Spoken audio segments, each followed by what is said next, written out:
Hey guys, today we're gonna be talking about how Gear 5 slams Super Saiyan. I mean, that shit just shits on that. Like, we're gonna be talking about how it's the most iconic transformation. Yo.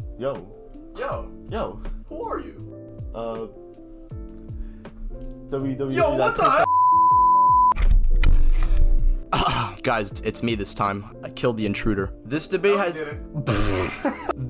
has mainly been on Twitter, with people arguing that Gear 5 Luffy is not only more iconic than Super Saiyan, but is also just able to do anything and everything because he has Toon Force. And in this video, I'll not only be covering why Super Saiyan is a better form in terms of power and narrative, but just for fun, I'll also be doing Namek Saga Goku versus Gear 5 Luffy to essentially get both One Piece and Dragon Ball fans together and break down why this debate isn't close. And yes, Gear 5 is amazing, but we need to calm it down a little bit. To help me today, I have Toaster along with the Masked Man to help me break this down, and their channels will be linked down below. With that being said, allow me to beat the One Piece tard allegations and explain why Goku slams.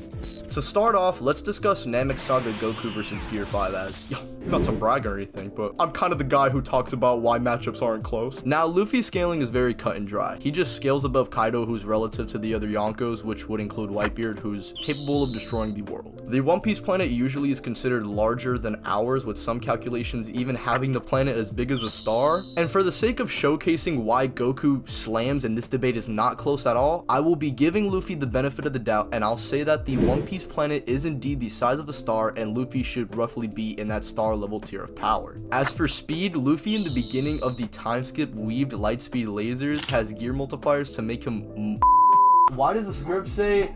The script says more even faster, bro. As for speed, Luffy in the beginning of the time skip weaved light speed lasers has gear multipliers to make him move even faster, and then Luffy in Whole Cake in base does better than the initial Gear 4 that fights Katakuri, and in Wano that Gear 4 gets body slammed by Kaido. And after training, Luffy goes from getting one shot to doing better against him in base, meaning Luffy easily is reaching those massively faster than light speeds just through sheer power cliffing in the series alone. And you already know, he took a bite of the gum gum. Yo, that 4Kids intro? He took a bite of gum gum. It's so fire, bro.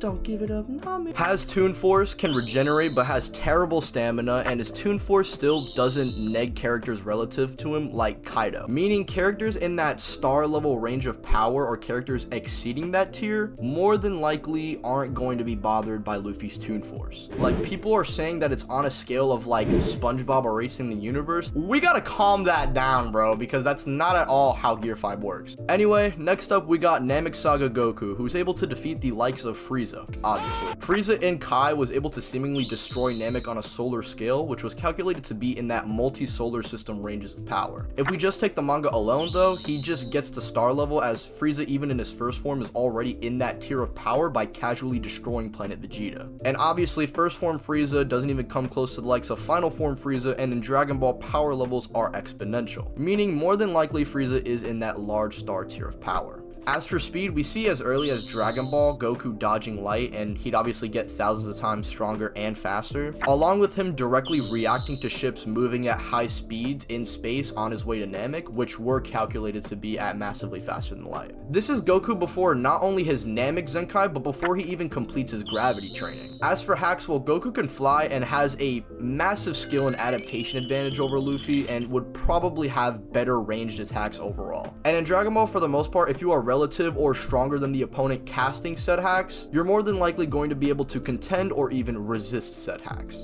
Now for who wins. Well, I mean, Luffy is star level if you're super generous towards bro. Meanwhile, Goku is easily reaching this tier to potentially even solar system, depending on if you want to use the anime. And besides, this calc unironically is more valid than star level Luffy, if I'm being real. So Luffy's Toon Force or hacks would just be simply negated by Goku due to him being so much stronger. And it's basically the same situation as Vegito versus Buhan or Jiren versus Hit. Goku's speed scaling should also be a lot more direct, since he's MFTL just training and going on his way to Namek, and he proceeds to get exponentially more powerful and faster. So not only can Goku overpower Luffy's Toon Force, but just for a side note, Goku even as a kid to an extent had similar gag abilities, being able to literally break a manga panel, which honestly is a way better case for someone having Toon Force than Gear 5. Namek Super Saiyan Goku would turn Luffy into butter just by flexing his aura. I learned. Who cares? Everyone knows Super Saiyan is a worse form than Gear 5. Now, funny how I said in the intro Toaster was gonna do this. He couldn't get me the recording in time, so it's actually me this time.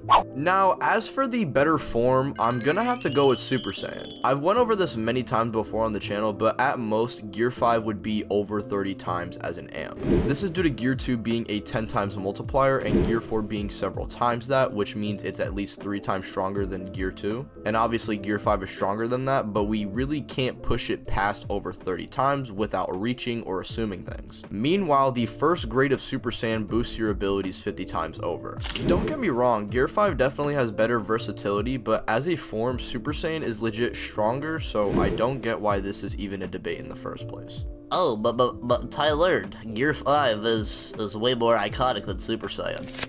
This take is so silly. Not only has Gear 5 been out for barely a year at this point, and barely a week for anime fans in actuality, I don't really think we can even make a statement like Gear 5 is more iconic than Super Saiyan. Not only is Super Saiyan still the current standard for what a transformation should be in a story, but still arguably does it better than anything after its time. Super Saiyan was special due to how it was built up with Frieza and Vegeta, who essentially helped Goku realize where he came from, and how despite him being born from a violent race of aliens who are ruthless, we see how Earth made him into a gentle and kind human being. But that's what makes him so strong. This in contrast with someone like Frieza, who fears the thought of someone even rivaling him, and with it all coming full circle in this amazing moment, where Goku finally attains the power needed to defeat Frieza and avenge everyone that he's killed. I feel like in terms of sheer scope and delivery, Super Saiyan does it way better, but I could see the point of Luffy's form having better build-up, especially if you want to say Oda sprinkled hints throughout the story. However, to say it's more iconic than Super Saiyan, or even better writing-wise, is a little much to say in my opinion, especially given the fact that we've only seen Luffy fight with it twice. I just don't know why we can't enjoy things for what they are anymore.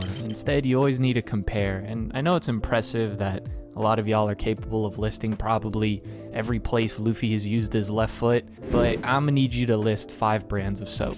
In conclusion, Super Saiyan versus Gear 5 is not close. If you go on my comments like it's Twitter saying that Gear 5 is more iconic, honestly, I'm just gonna argue back with you so you guys can keep coming back in the video and you guys basically give me more money. With that being said, ladies and gentlemen, I will be leaving Toaster, Masks, and my special guest that was on the microphone, my friend, ICO3 on Twitch, linked down below.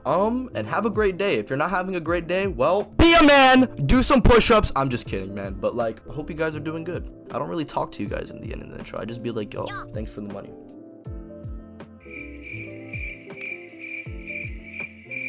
Anyway, thanks for the money.